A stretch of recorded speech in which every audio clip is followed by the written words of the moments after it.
بسم اللہ الرحمن الرحیم نحمدہ ونصلی ونسلم علی رسولہ الکریم اما بعد فاعوذ باللہ من الشیطان الرجیم بسم اللہ الرحمن الرحیم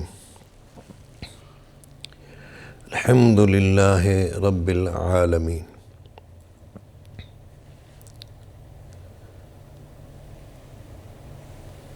الحمد للہ اللہ تبارک و تعالیٰ کی توفیق اور عنایت سے آج فقیر نے آپ کو ماہ رمضان المبارک کی اول تراویح میں 1.5 پارہ قرآن کریم سنایا۔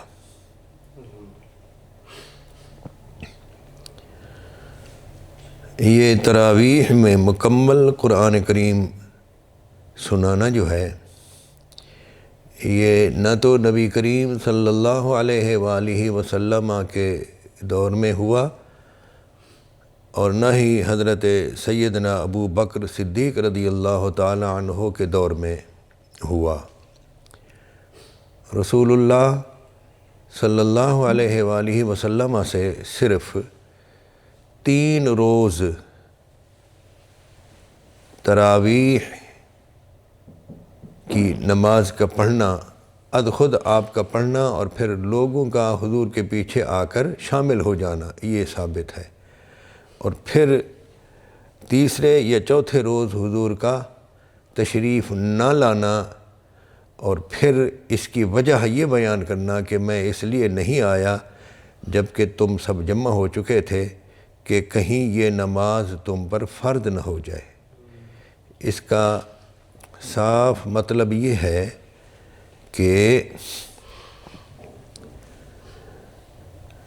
یہ نماز رمضان میں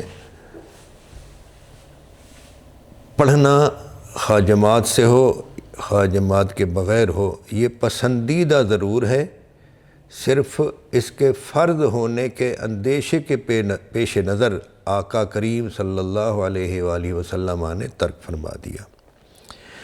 اچھا، بعض مرتبہ حضور اکرم صلی اللہ علیہ وآلہ وسلم بہت سے پسندیدہ کاموں کو ترک فرما دیتے تھے۔ کبھی کسی خدشہ کے پیش نظر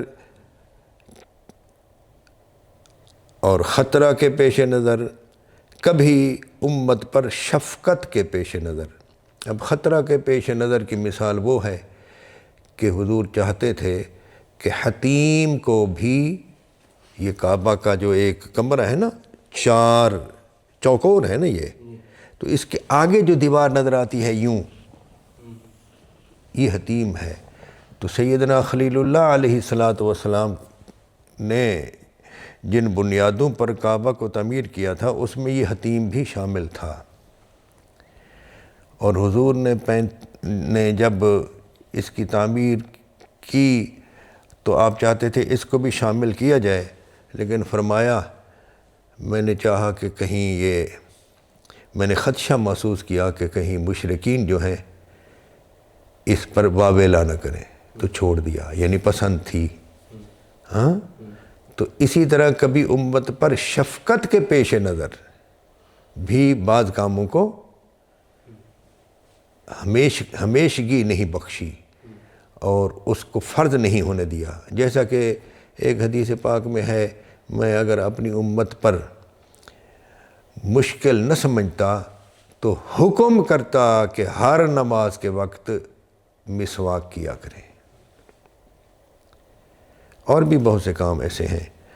تو حضور کی پسند کو دیکھتے ہوئے حضرت سیدنا عمر بن خطاب رضی اللہ تعالی عنہ نے اپنے دور خلافت میں کبھی کسی مقام پر یا کسی سال میں آ کر، بعض لوگوں نے کہا ہے 14ویں سال میں، 14ویں ہجری میں، 14 ہجری میں آپ نے قاریوں کو مقرر کیا کہ وہ آگے کھڑے ہو کر تلاوت کلام پاک کریں رمضان میں، اور لوگ ان کے پیچھے کھڑے ہو کر سنا کریں۔ تو کچھ لوگ کہتے ہیں کہ اس پر لازم ہے مومنوں پر کہ حضور نے فرمایا تم پر میری سنت اور میرے خلفائے راشدین کی سنت لازم ہے۔ میں کہتا ہوں یہ تو قرآن کریم سے بھی ثابت ہے۔ قرآن کریم میں ہے وَالسَّابِقُونَ الْأَوَّلُونَ مِنَ الْمُهَاجِرِينَ وَالْأَنصَارِ، پہلے سبقت کرنے والے مہاجرین اور انصار میں سے جو ہیں، وَالَّذِينَ اتَّبَعُوهُمْ بِإِحْسَانٍ، اور وہ لوگ جنہوں نے پیروی کی ان کی نیکی میں، نیکی کے ساتھ جنہوں نے پیروی کی، تو مہاجرین اور انصار سے، اور مہاجرین اور انصار میں سے کسی مہاجر اور انصار کی نیکی کے معاملے میں بعد والے لوگوں نے، یعنی مہاجرین اور انصار کے بعد، چونکہ ہجرت کا بھی ایک دور ہے اور نصرت کا بھی ایک دور ہے، تو ہجرت کا دور بھی ختم ہوا، نصرت کا دور بھی ختم ہوا، لیکن لوگ حضور کی حیات میں وصال مصطفیٰ سے قبل نزول قرآن کے دور میں جو لوگ ہجرت و نصرت کے اختتام کے بعد مسلمان ہوتے رہے، تو ہم عام لوگ سمجھتے ہیں وہ صحابہ ہیں، تو ٹھیک ہے وہ صحابہ ہیں، لیکن ان کے لیے رضائے الہی تب ہوگی جب وہ مہاجرین اور انصار کے ان کے دور میں بھی پیروکار ہوں، حضور کی حیات میں بھی مہاجرین اور انصار کے نیکی کے معاملے میں پیروکار ہوں۔ کس معاملے میں؟ مطلقاً جس کی پیروی یا اطاعت یا اسوہ لازم ہے وہ فقط حضور ہے۔ حضور کا اسوہ ہے نا، اس کا جب ذکر آیا تو یہ نہیں فرمایا کہ نیکی کے کاموں میں رسول اللہ کی ذات تمہارے لیے اسوہ ہے، نہیں، مطلقاً اسوہ ہے۔ اور مہاجرین اور انصار کے لیے جب فرمایا، وہ بھی مہاجرین اور انصار میں سے جو لوگ ہوں ان کی اتباع نیکی کے معاملے میں بعد والے لوگ کریں، تو جس طرح مہاجرین اور انصار کے لیے رضی اللہ عنہم ہے اسی طرح ان کے لیے بھی ہے۔ تو چونکہ یہ نیکی کا کام ہے، حضرت سیدنا عمر رضی اللہ تعالی عنہ کا لوگوں کو ایک امام کے پیچھے پورا قرآن مہینہ بھر سنانے کے لیے مقرر کرنا، اور اس نیکی کو اس دور کے صحابہ کرام نے پسند کیا، حتیٰ کہ مولا علی علیہ السلام سے بھی یہ ثابت ہے کہ انہوں نے بھی اس کی تحسین فرمائی۔ لہذا ہم نے یہ آج جو پہلی تراویح پڑھی ہے یہ سنت ہے باجماعت ابتداء حضور کی، لیکن حضور نے اس سنت کو اس لیے دعا نہیں بخشا کہ فرض نہ ہو جائے، اور پھر یہ سنت ہے صحابہ کرام کی، اور صحابہ کرام کی نیکی میں اتباع کو قرآن بیان فرما رہا ہے۔ سورہ فاتحہ سے قرآن کریم کا آغاز ہوتا ہے۔ ہم نے آج جو 1.5 پارہ تلاوت کی، سب سے پہلے سورہ فاتحہ ہے، اس کا خلاصہ یا اس کی تفسیر تو کوئی شخص پوری زندگی بھی بیان کرتا رہے تو کبھی پوری نہیں ہو سکتی، اس لیے کہ جتنی کتابوں کا علم ہے وہ سارے کا سارا اس قرآن میں ہے، اور قرآن کا سارا علم بعض احادیث کے مطابق سورہ فاتحہ میں ہے۔ تو سورہ فاتحہ قرآن کریم کا ایسا مقدمہ ہے جس میں پورے قرآن کا خلاصہ بیان کیا گیا ہے۔ جیسا کہ آج کل بعض لوگ کتابیں لکھتے ہیں نا، تو مقدمہ دیباچہ، اس کو مقدمہ بھی پڑھا جاتا ہے، دیباچہ یا دیباجہ، یہ اگر کسی قابل مصنف کی کتاب کا ہو تو دیباجہ میں ہی سب کچھ آ جاتا ہے، یعنی تعارف ہو جاتا ہے اس کتاب کے آگے کیا ہوگا۔ تو اس لیے اس کی تفسیر کی طرف یا تفصیل کی طرف تو جانے سے ہم معذور ہیں، البتہ اتنا ہم عرض کرتے ہیں کہ شروع کے جو الفاظ ہیں الحمدللہ، اسی میں ہی اللہ تبارک و تعالی نے اپنے تمام کمالات کا بھی ذکر کر دیا ہے اور اپنی مکمل تعریف بھی بیان کر دی ہے۔ تعریف کے لیے حمد بھی آتا ہے اور مدح بھی آتا ہے۔ یہاں اللہ رب العزت نے فرمایا الحمدللہ، تمام تعریفیں اللہ کے لیے۔ اب تعریف کے لیے حامد کی ضرورت ہوتی ہے۔ حامد جو اچھے کلمات کسی کے بارے میں بولتا ہے اس کو حمد بولتے ہیں، اور جس کے لیے بولتا ہے اس کو محمود بولتے ہیں، یعنی اس کی تعریف کی جاتی ہے نا۔ محمود کا معنی جو ہے وہ تعریف کیا گیا نہیں، تعریف کیا ہوا۔ تو اللہ رب العزت نے یہاں حامد کا ذکر نہیں کیا، صرف کہا ساری تعریفیں اللہ کے لیے، اس لیے کہ وہ کسی حامد کا محتاج ہی نہیں۔ اچھا جی، شکر کا معنی بھی تعریف ہے، اور حمد کا معنی بھی تعریف ہے، لیکن حمد جو ہے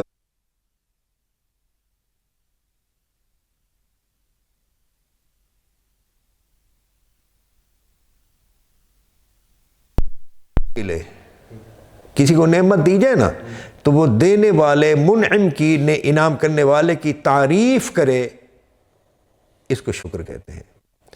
اور ایسی تعریف بندے کی ہو یا خالق کی، یہ شریعت میں پسندیدہ ہے۔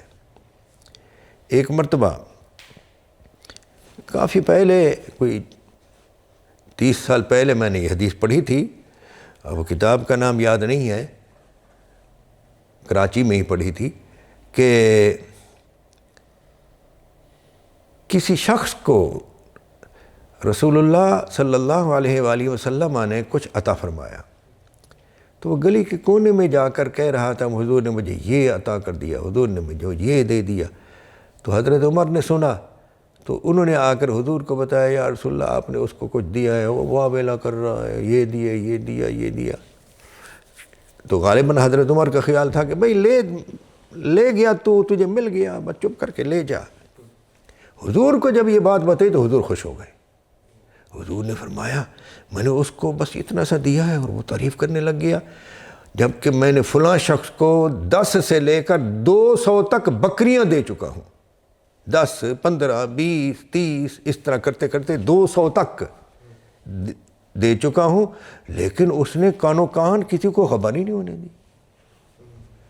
تو اس سے معلوم ہوا کہ انعام کرنے والے کے انعام کا ذکر کرنا یہ اس کی تعریف ہے نا، اور اس کو کہتے ہیں شکر۔ تو شکر جو ہے خاص ہے، حمد جو ہے عام ہے۔ وہ کیسے؟ وہ اس طرح کہ حمد صرف کچھ ملنے پر نہیں ہوتی۔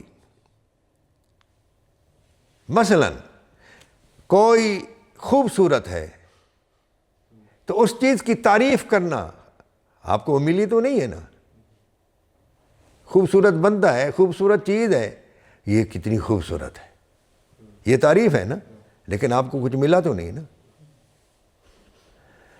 تو حمد جو ہے یہ کچھ ملے کسی کو یا نہ ملے، حمد کی خاص حمد کی ال لگا کر مستحق ذات اللہ تعالیٰ ہے، اس لیے کہ تمام حسینوں سے زیادہ حسین ہے اور تمام عطا کرنے والوں سے زیادہ عطا کرنے والا ہے، اس لیے جو حمد ہے اس میں شکر بھی ہے۔ آپ سمجھ گئے؟ تو کچھ ملنے پر جو تعریف کی جائے وہ فقط شکر ہے، اور کچھ ملے یا نہ ملے اور کوئی چیز اپنی تعریف میں مستحق ہو جو ذات، تو اس کی تعریف کی جائے تو اس کو حمد کہتے ہیں۔ تو اللہ تعالیٰ فرماتے ہیں تمام تر حمد، ہر خوبصورت کی حمد، ہر سخی کا شکر، ہر تعریف کی مستحق چیز کی تعریف، یہ ساری تعریفیں میری ہیں، اس لیے کہ کسی کا کوئی حسن، کسی کا کوئی کمال، کسی کی کوئی سخاوت میری عطا کے بغیر کچھ بھی نہیں، ہر کوئی میرا محتاج ہے۔ اس لیے فرمایا تمام تعریفیں اللہ تعالیٰ کے لیے ہیں۔ کیوں اللہ تعالیٰ کے لیے ہیں تمام تعریفیں؟ اس لیے کہ وہ عالمین کا رب ہے، اس کے سوا عالمین کی تربیت کرنے والا، ہر ایک چیز کو آہستہ آہستہ کمال تک پہنچانے والا اس کے علاوہ کوئی نہیں ہے۔ الرحمن الرحیم، عالمین کا رب اس لیے ہے کہ وہ رحمان بھی ہے، رحیم بھی ہے۔ رحمان جو ہے وہ یہ نہیں دیکھتا کہ اس کو دینا ہے یا نہیں دینا، سب کو دیتا ہے، مسلم کو بھی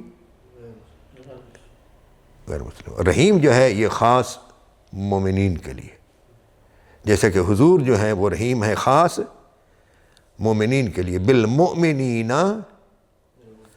رؤوف الرحیم۔ اور اسی طرح اس کی ساری آیات جو ہیں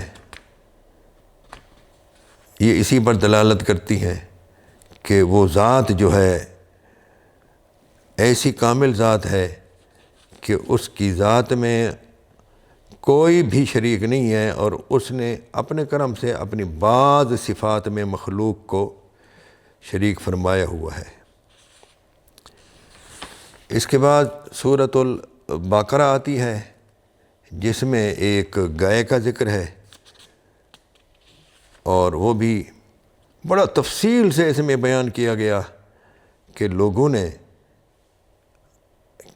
کسی شخص نے اپنے چچا کی جائیداد کو ہتھیانے کے لیے اس کو قتل کر دیا حضرت موسیٰ علیہ السلام کے دور میں، اور خود ہی قتل کر کے، جیسا کہ آج تک لوگ کرتے ہیں، کسی دوسرے کے دروازے پر یا اس گاؤں سے اٹھا کر کسی دوسرے گاؤں میں جا کر کسی کونے میں پھینک دیا تاکہ پتہ چلے کہ ان لوگوں نے اس کو قتل کیا ہے، اور پھر خود ہی مدعی بن کر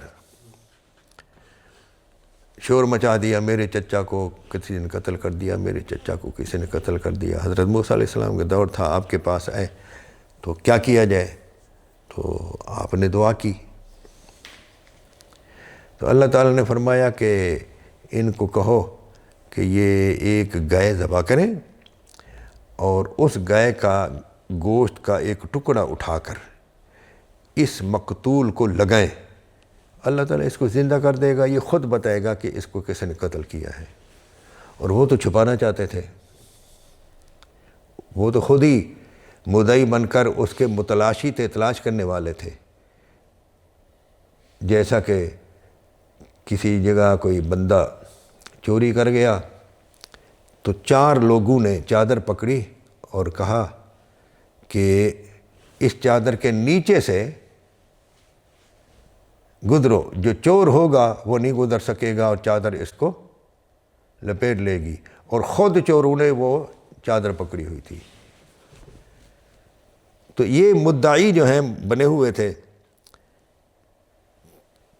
تو اب جب مدعی ہیں تو گواہ کہاں سے آتے؟ ان کے خلاف کون گواہی دیتا؟ کس نے دیکھا تھا؟ تو اللہ تعالیٰ نے یہ طریقہ کیا کہ بھئی یہ مقتول ہی بتائے گا۔ تو انہوں نے اس قدر اس بات کو لمبا کیا، کیسی گئے ہو، اس کا رنگ کیسا ہو، وہ کہاں کی ہو، اس کی عمر کتنی ہو۔ تو اللہ تعالیٰ بھی بیان فرماتا رہا، وہ اس نے نہ کبھی زمین پھاڑی ہو، نہ ہل چلائے ہو، نہ راہٹ چلایا ہو، ہاں جی، وہ پیلے کلر کی ہو، جو اس کو دیکھے تسر الناظرین، وہ دیکھنے والوں کو خوش کر دے، وغیرہ وغیرہ وغیرہ کرتے رہے، جان ان کی نہ چھوٹی۔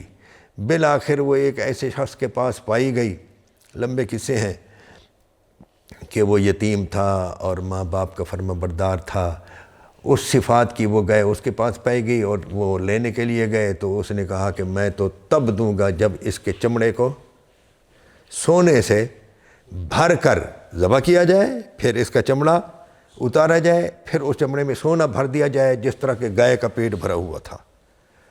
تو یہ تو چچا کے قتل کرنے کے مقصد کے بھی خلاف ہے، بلکہ اس سے بھی زیادہ دینا پڑ گیا۔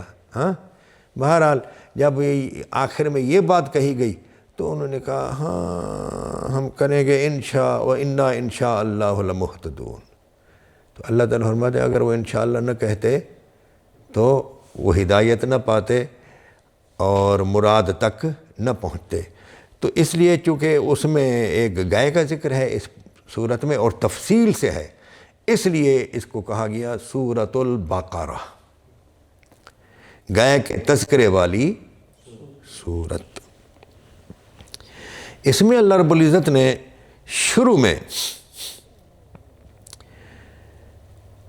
مومنین کا ذکر کیا ہے، فرمایا یہ کتاب جو کسی قسم کے شک و شبہ سے منزہ اور مبرہ ہے، اس میں شک کی کوئی گنجائش ہے ہی نہیں، یہ ہدایت ہے متقین کے لیے۔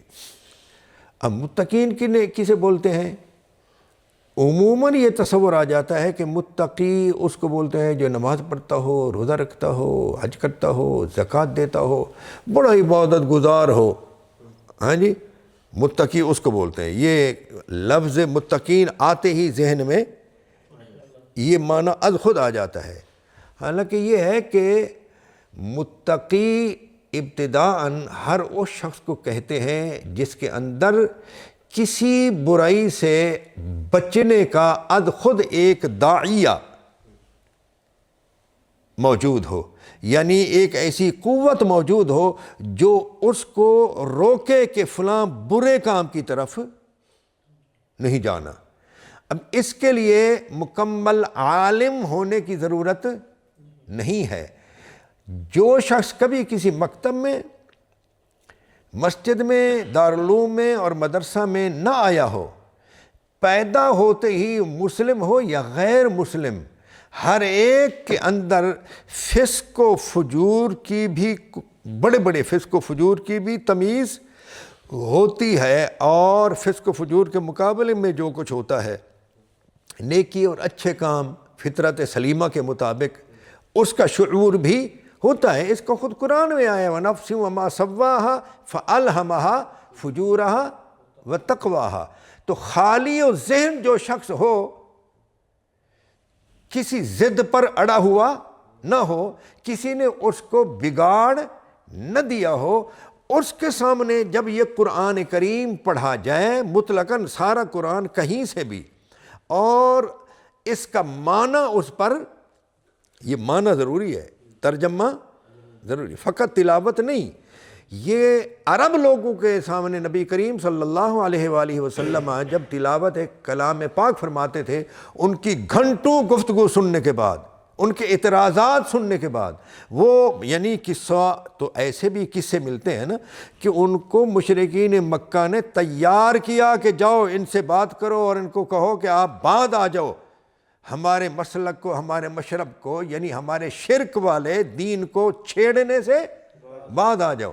اس قسم کی گفتگو کرنے کے لیے وہ بڑے بڑے دانا جن کو سمجھتے تھے ان کو پیش کرتے تھے، ان کو حضور کے پاس بھیجتے تھے، جیسا کہ سورہ حامیم سجدہ ہے نا 24ویں پارے میں، حامیم تنزیل من الرحمن الرحیم کتاب فصلت آیاتہ قرآنا عربیا لقوم یعلمون۔ اس صورت کو آپ پڑھیں تو اس کا شان نزول جو ہے وہ یہی ہے کہ بڑے بڑے دانا لوگ آئے حضور کے سامنے اور کہے کہ آپ ذرا اپنی قوم پر رحم کریں اور آپ ان کی بات مانیں، یہ وہ۔ حضور ان کے چہرے کو دیکھتے رہے، تکتے رہے، کیسی یہ گفتگو کر رہا ہے، لمبی گفتگو سنتے رہے، درمیان میں ٹوکا ہی نہیں، اور چونکہ عرب تھے تو آپ نے فرمایا آپ نے بات پوری کر لی، آپ کی بات ادھوری تو نہیں رہ گئی، جو آپ کا مدعا وہ پورا ہو گیا، مقصد پورا ہو گیا۔ پوری طرح حضور نے پوچھا، اس نے کہا ہاں جی میں نے بات پوری کر لی، تو آپ نے تلاوت شروع کی، بسم اللہ الرحمن الرحیم، حامیم تنزیل من الرحمن الرحیم کتاب فصلت آیاتہ قرآنا عربیا لقوم یعلمون بشیرا ونذیرا فاعرض اکثرهم فهم لا یسمعون۔ یہ پہلا رکوع پڑھا، اس کے بعد پھر دوسرا رکوع، پھر ایک آیت ہے فإن اعرضوا فقل انذرتکم صاعقۃ مثل صاعقۃ عاد وثمود۔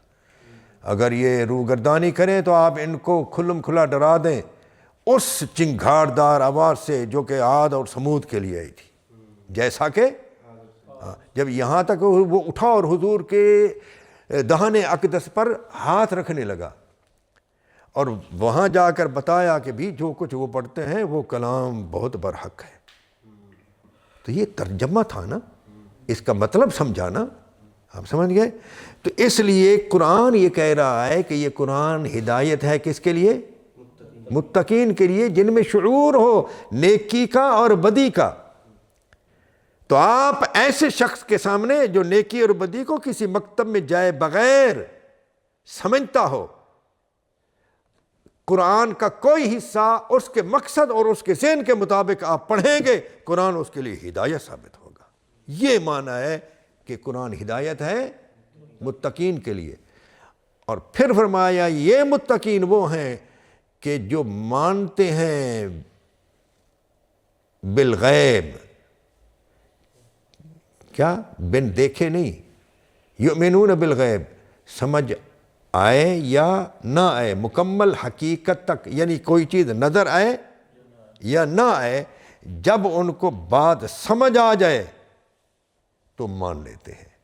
جب مان لیتے ہیں تو پھر یقیمون الصلاۃ، اور آگے کیا ہے جی؟ نہیں، یہاں پر کیا ہے؟ وَمِمَّا رَزَقْنَاهُمْ يُنْفِقُونَ، جو ہم نے انہیں دیا ہے وہ اس میں سے خرچ کرتے ہیں۔ پھر جو نازل کیا گیا ہے آپ کی طرف اس کو بھی مانتے ہیں، اور جو نازل کیا گیا ہے آپ سے پہلے اس کو بھی مانتے ہیں، اور جب آپ کی طرف نازل کردہ کو بھی مان لیا، آپ سے پہلے کو بھی مان لیا، تو اب ان کو آخرت پر صرف غیبی ایمان ہی نہیں رہتا بلکہ یقین ہو جاتا ہے کہ آخرت ہے۔ وَبِالْآخِرَةِ هُمْ یوقنون۔ یہ رزق جو ہے یہ کیا ہوتا ہے؟ رزق کسے کہتے ہیں؟ ہر وہ چیز جس کی مخلوق کو ضرورت ہو، مخلوق جس چیز کی ضرورت مند ہے، ہر اس چیز کو رزق کہا جاتا ہے۔ یہ یاد رکھنا، رزق صرف کھانے پینے اوڑھنے اور پہننے کی چیزوں کو نہیں کہا جا سکتا۔ جسم کے کام جو آتی ہیں فقط اس کو رزق نہیں کہتے۔ کسی جسم کو جو چیزیں بڑھاتی ہیں یا ڈھانپتی ہیں یا چھپاتی ہیں، فقط رزق کا اطلاق ان پر نہیں ہوتا، رزق کا اطلاق علم پر بھی ہوتا ہے۔ رزق کا اطلاق جسمانی چیزوں کے اور مادی چیزوں کے علاوہ معنوی چیزوں پر بھی ہوتا ہے۔ اچھی آواز بھی رزق ہے، آپ سمجھ گئے؟ علم بھی رزق ہے، خوبصورتی بھی، آنکھوں کا رزق خوبصورتی ہے، کانوں کا رزق اچھی آواز ہے، ہاں جی، حکمت بھری باتیں عقل کا رزق ہے۔ تو یہ رزق جو ہے اس کا ہم انشاءاللہ العزیز آگے جا کر پورا خلاصہ جو ہے نا آپ کے سامنے پیش کریں گے۔ آگے اللہ تعالیٰ نے فرمایا کہ ایسے متقین جو ہیں یہی ہی اپنے رب کی طرف سے ہدایت پر ہے، اور یہی ہی دنیا اور آخرت میں کامیابی والے ہیں۔ فلاح کہتے ہیں اس کامیابی کو جس کا تعلق دنیا اور آخرت دونوں سے ہو۔ اور کافر جو ہیں ان کو آپ ڈرائیں یا نہ ڈرائیں، یہ ان کے لیے برابر ہے، وہ ایمان نہیں لیں گے۔ ان کے دلوں پر، ان کے کانوں پر اور ان کے آنکھوں پر سب پر پردہ ہے۔ اور بعض لوگ ایسے بھی ہیں جو کہتے ہیں ہم اللہ پر اور یوم آخرت پر ایمان لائے ہیں۔ اللہ تعالیٰ فرماتے وہ مومنین نہیں۔ معلوم ہوا کہ فقط کہہ دینا کہ ہم اللہ اور یوم آخرت کو ماننے والے ہیں، اس سے کام نہیں بنتا جب تک کہ دل سے معاملہ درست نہ ہو۔ آگے آیات، یہ آیت بہت ہی وسیع ہے اپنی معنویت کے لحاظ سے کہ اس کو بیان کیا جائے۔ یا ایھا الناس اعبدوا ربکم الذی خلقکم والذین من قبلکم لعلکم تتقون۔ اللہ رب العزت نے یہاں بڑا وسیع انداز میں، وسعت بھرے انداز میں خطاب فرمایا ہے، صرف مومنین کو نہیں سارے لوگوں کو خطاب فرمایا کہ اس رب کی عبادت کرو جس نے تمہیں پیدا کیا اور تم سے پہلوں کو پیدا کیا۔ اور عبادت کا معنی یہ نماز روزہ حج زکوٰۃ ہی نہیں، بلکہ عبادت کا معنی ہے اللہ تعالیٰ کی ایسی فرمانبرداری کرو جو تمہاری دنیا اور تمہارے دین دونوں کو شامل ہو۔ دنیا کیسے چلانی ہے یہ بھی اللہ تعالیٰ کے مطابق، دین کیسے چلانا ہے یہ بھی اللہ تعالیٰ کے حکم کے مطابق۔ جب کوئی اس طرح چلے گا تو وہ دین اور دنیا دونوں کے لحاظ سے عبادت گزار ہوگا، اس کی نیند بھی عبادت، اس کا جاگنا بھی عبادت، اس کا اٹھنا بیٹھنا سب کچھ عبادت گنا جائے گا۔ مسجد کی زندگی آ کر گزارنا اور اس کو عبادت سمجھنا اور مسجد کے باہر جا کر کتاب و سنت کے خلاف چلنا، دکاندار کتاب و سنت کے خلاف چلے اور عدل کی کرسی پر بیٹھنے والا شخص قرآن سنت کے خلاف چلے تو وہ کوئی عبادت گزار نہیں، بھلے ماتھے پر اس نے نشان ڈالے ہوں، خواہ وہ حافظ ہو، خواہ وہ سید ہو، جو بھی ہو، اگر اس کی مکمل زندگی حضور کی طرح، حضور کے صحابہ کی طرح اور سلف صالحین کی طرح نہیں ہے تو بے شک وہ فر قرآن پڑھتا رہے اور تلاوت کرتا رہے، لیکن مسجد کی زندگی کے بعد والی باہر والی زندگی اس کی کتاب اور سنت دونوں کے مطابق نہیں ہے تو وہ منافق ہے، وہ مومن نہیں ہے، وہ قرآن کو ماننے والا نہیں ہے۔ قرآن اس لیے نہیں آیا کہ آپ اس کو تراویح میں سناؤ اور آپ اس کو نماز میں پڑھو، بلکہ تمام انبیاء کو صرف اس لیے بھیجا گیا ہے، لقد ارسلنا رسلنا بالبینات، ہم نے بھیجا رسولوں کو روشن دلیلوں سے، وانزلنا معہم الکتاب والمیزان، اور ہم نے ان کے ساتھ کتاب بھی اتاری اور میزان بھی۔ میزان ترازو کا کام کیا ہوتا ہے؟ برابر کرنا، ہر چیز کو یہاں برابر کرنے کا ایک تصور دیا ہے۔ میزان آیا ایسا نہیں ہے کہ ہاتھ میں اٹھاؤ، ایک ترازو تو وہ ہوتی ہے نا جو لکڑی کو تولتی ہے، ایک ترازو وہ ہوتی ہے جو آپ کے وہ ٹینکر ٹرک وغیرہ کو بھی تولتی ہے، ایک ترازو وہ ہوتی ہے جو سونے کو تولتی ہے، ایک ترازو اللہ رب العزت نے عقل کے ساتھ دی ہے جو کھوٹے اور کھرے بندے کو پہچانتی ہے۔ مولا علی علیہ السلام کو نہیں حضور نے فرمایا تھا جب تیرے پاس دو لڑنے والے شخص آ جائیں، جب کوئی شخص آ کر شکایت کرے گا نا وہ تو ہوگا ایک، لیکن کسی کی شکایت تو کرے گا نا تو وہ دوسرا ہے، تو فرمایا کوئی شخص ایک آ جائے، اذا جاءک الخصمان الیک، لڑنے والوں میں سے جب کوئی ایک شخص آپ کے پاس آ جائے، فلا تقض بینہما، تو ان دونوں کے درمیان فیصلہ مت کرنا، حتی تسمع من الآخر کما سمعت من الاول، جب تک کہ تو دوسرے کو بھی اسی طرح نہ سن لے جس طرح کہ تو پہلے کو سن چکا۔ یہ میزان ہے۔ یہ کیا ہے؟ یہ میزان۔ کیوں میزان؟ کتاب کے ساتھ میزان، انزلنا معہم الکتاب والمیزان، تو ایک تو کتاب ہے، میزان کیا ہے؟ میزان نبی کی ذات ہے، نبی کے اقوال ہیں، نبی کے فیصلے، ہر نبی کو جو جس کو کتاب دی گئی اس کے ساتھ جو میزان ہے وہ اس کی ذات ہے، وہ اپنا نمونہ پیش کر رہی ہے۔ کیوں؟ لِيَقُومَ النَّاسُ بِالْقِسْطِ، تاکہ وہ لوگوں کے درمیان لوگوں کو عدل پر قائم کریں۔ تو کوئی شخص نماز پڑھے اور تلاوت کرے اور آیات بڑھ کر آیات پڑھے، اٹھ کر آیات پڑھے، گرج کر آیات پڑھے، اور حالت یہ ہو کہ لوگوں کے درمیان عدل قائم نہ کر سکے، حتیٰ کہ لوگوں نے جس کو اپنی رائے سے اپنے لیے منتخب کیا ہو اس کا حق مار دے اور دوسروں کو کھڑا کر دے۔ یہ کیسا حافظ ہے، کیسا حاجی ہے، کیسا عالم ہے؟ بھلے نماز پڑھے، اس کی عبادت کو اس کے منہ پر مار دیا جائے گا۔ چونکہ آج 1.5 پارہ پڑھا ہے اور ہم معذور ہیں سارا بیان کرنے سے، اس لیے کہ ایک تو ہم نے اپنے ختم قرآن کا جو پروگرام اور عزم بنا رکھا ہے وہ 21ویں شب میں ہے، تو ہم 1.5 پارہ پڑھ رہے ہیں، اور ظاہر ہے 1.5 پارہ کا خلاصہ جو ہے یہ تو مکمل نہیں کیا جا سکتا۔ اتنا گزارش کرتا ہوں کہ آج روزوں کی فرضیت کی آیات بھی تلاوت میں آئی ہیں آج کی تراویح میں، اور رمضان المبارک میں نزول قرآن کا ذکر بھی آج ہی کی تراویح میں آیا ہے۔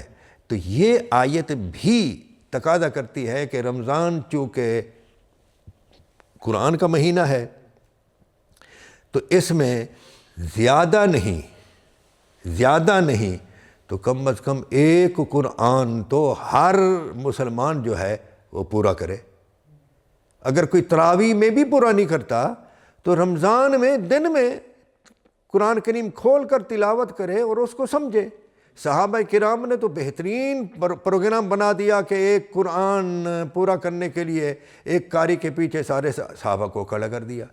اس کے بعد اس سنت کو مسلمانوں نے اس حد تک پسند کیا کہ 1400 سال گزر گئے اور اس وقت دنیا میں کہاں کہاں کس کس شہر میں، کس کس قریہ میں، کس کس بستی میں پورے قرآن سنانے کا اہتمام ہے۔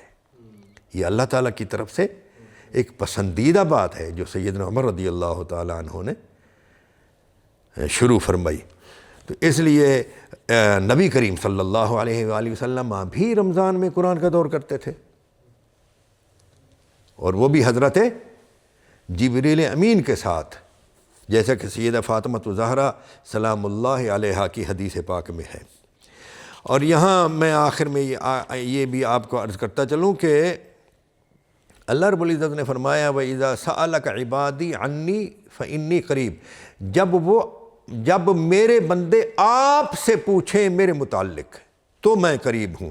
یہ آپ سے پوچھیں کیوں فرمایا؟ یہ کیوں نہ کہا وَإِذَا سَأَلَ عِبَادِي، جب سوال کریں میرے بندے، وَإِذَا سَأَلَنِي عِبَادِي، جب میرے متعلق بندے پوچھیں مجھ سے، یہ کیوں نہیں ہوتا؟ آپ سے پوچھیں کیوں؟ یہ انشاءاللہ اگر آپ نے یاد کرا دیا تو سورہ نساء کی مشہور آیت وَلَوْ أَنَّهُمْ إِذْ ظَلَمُوا أَنفُسَهُمْ جَاءُوكَ کے تحت اس آیت کو بھی ہم شامل کر لیں گے۔ اللہ تبارک و تعالیٰ سے دعا ہے کہ ہمیں قرآن کریم کی فہم نصیب فرمائے اور فہم کے ساتھ ساتھ اس پر عمل کی توفیق بھی عطا فرمائے۔ آمین ثم آمین۔